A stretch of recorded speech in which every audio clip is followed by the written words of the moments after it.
Foi uma partida onde o Atlético poderia ter feito uma goleada histórica, mostrado para todo mundo que as duas derrotas foram apenas percurso e que o Atlético não estava mal. Para mim, ontem, pelo domínio que teve o Atlético em campo, mas que foi aquele domínio totalmente infértil e pela fragilidade do time do Caracas, eu acho que o Atlético não se ouve bem. Poderia ter feito a goleada, mais ou menos igual falou ontem o Tiburcio aqui.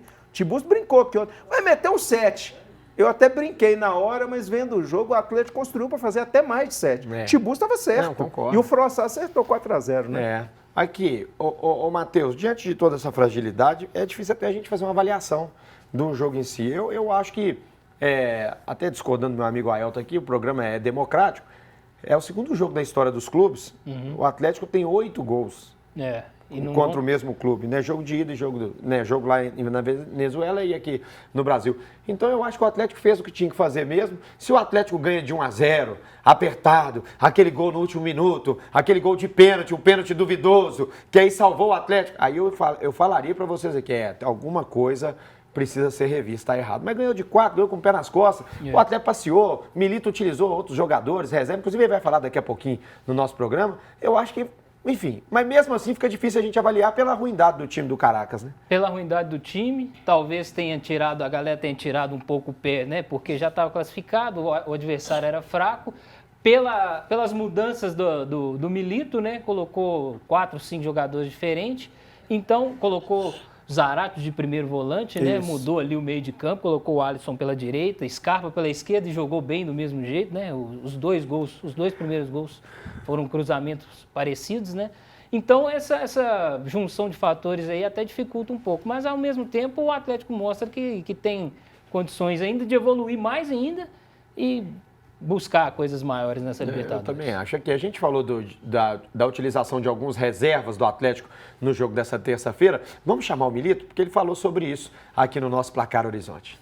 Me contrataron para tomar decisiones, entonces a veces juega uno, pero hoy era un partido para que jugaron los que jugaron, porque están bien, no solamente por las tarjetas y posible suspensión para octavos de final, no. Porque para nosotros era muy importante este juego porque veníamos de perder dos partidos y necesitábamos ganar y ganar con claridad. Y los jugadores que jugaron, yo estaba convencido que lo iban a hacer muy bien porque tengo la posibilidad esa de verlo. Esse é o treinador do Atlético, Milito, que é ao lado do Pedrinho. Vamos chamar o Pedrinho de uma vez, que a gente comenta tudo de uma vez. O Pedrinho, ele foi um dos destaques da partida, ele fez 2 gols. Estreou.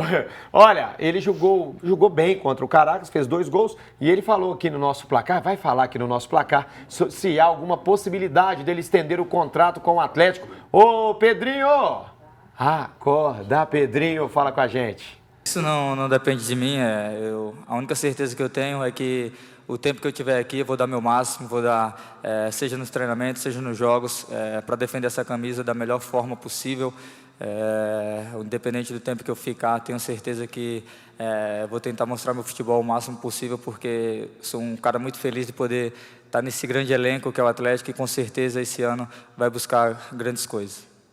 Ô Ailton. Sim, senhor. Vamos fomentar uma discussão aqui no nosso programa? Isso é comigo mesmo. O Pedrinho, ele deveria tentar continuar no Atlético? Ele não deveria nem ter entrado ontem, Léo. Ele está indo embora, é sabido que ele está indo embora, ele não produziu. Ele foi um dos piores custos-benefícios que o Atlético teve em sua história. É muita grana que se paga para um jogador que não produz. Não é culpa dele? Não, porque ele se contundiu. Mas quando teve oportunidade, também não rendeu. Você conta nos dedos assim quais foram as boas partidas dele. Ele fez uma boa... Ontem foi uma. Pois é, ontem foi uma boa. Se ele não joga contra o Caracas, ele vai jogar contra quem? Eu era ontem muito mais favorável a se colocar os garotos da base, os jogadores que ainda vão ser testados e que vão definitivamente compor o elenco até o final do ano. Botou o Pedrinho, ele fez 2 gols? Beleza, mas e daí? Está indo embora mês que vem, não vai adiantar nada, perdeu-se apenas o tempo. Isso é a minha opinião. Aqui, 50 jogos sem fazer gol, o Pedrinho estava. E aí as contusões ainda... Você faria diferente, Matheus?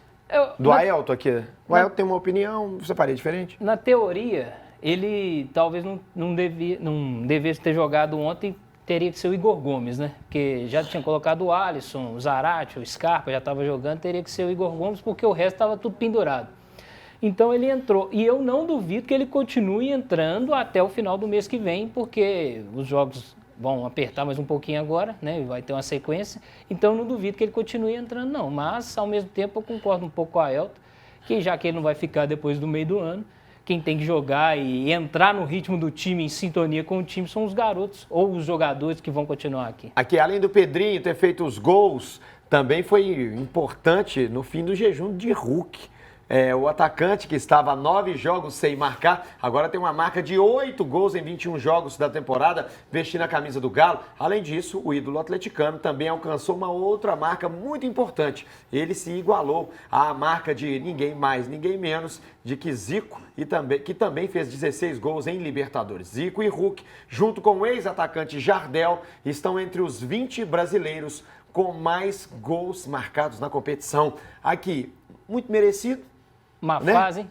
O Hulk martelou, tentou, dava para ver nele, né? Até comentar, assistindo o jogo, dava para ver nele, eu tenho que fazer um gol. Eu não vou sair daqui sem fazer um gol. Tanto é que ele ficou bravo, vai perder um gol, ele chutou a placa de publicidade. E poderia ter sido 3, né? A cobertura e a bola na trave, a né? falta. Aqui. E vamos falar a verdade, né? Foi um dos gols mais bonitos aqui, da Libertadores até agora. Essa seca, né? Essa falta, esse jejum, para um cara que é igual o Hulk, que é competitivo, que é artilheiro, que como é que eu vou dizer? É o centro de um time, ele é o principal do Atlético. Isso Sim. deve fazer mal demais para a saúde mental dele. Ô, Léo, o Hulk, ele é um dos principais jogadores do Brasil, não só do Atlético. Para o Atlético, ele tem um peso ainda maior. A gente só tem que lembrar um pouquinho, voltando a algumas semanas atrás, onde o Hulk ficou fora até daquela decisão contra o Sport, que ele estava definindo problemas pessoais. Quais eram? Eu não tenho informação do que era, mas deve ser algo grave, né? Que eram problemas familiares. Fominha, não perde, não? Eu acho que isso atrapalhou, até pelo Hulk ser fominha, eu acho que isso atrapalhou bastante. Inclusive, eu acho que deu esse tempero aí para essa seca de gols do Hulk. Eu espero, como ele disse que os problemas já estão resolvidos, que agora que está resolvido, e com esse golaço que ele fez ontem, ele reencontre, reequilibre e contra o Bahia faça logo mais uma grande partida. Porque aí a cabeça dele volta para o lugar e aí a gente pode saber que vai vir coisa boa. Beleza. Ô Matheus, pode ser um presságio aí de uma nova fase para o Hulk? Esse jejum atrapalha. 9 jogos, o cara quer estar sempre fazendo gol, está sempre participando, apesar de que ele estava com a cabeça boa. Era isso que eu ia falar. Inclusive, ele participava dando assistência, às vezes criando certas jogadas, nem dando assistência. Mas ninguém tem uma fase 100%, né, boa o ano inteiro, né? Então, a vida é assim, né? Então, acho que a fase ruim dele a gente espera que tenha passado e daqui pra frente ele volte a fazer gols. A fase ruim dele que era uma fase boa pro Atlético. Porque ele deixava a turma na cara do gol o tempo inteiro, né?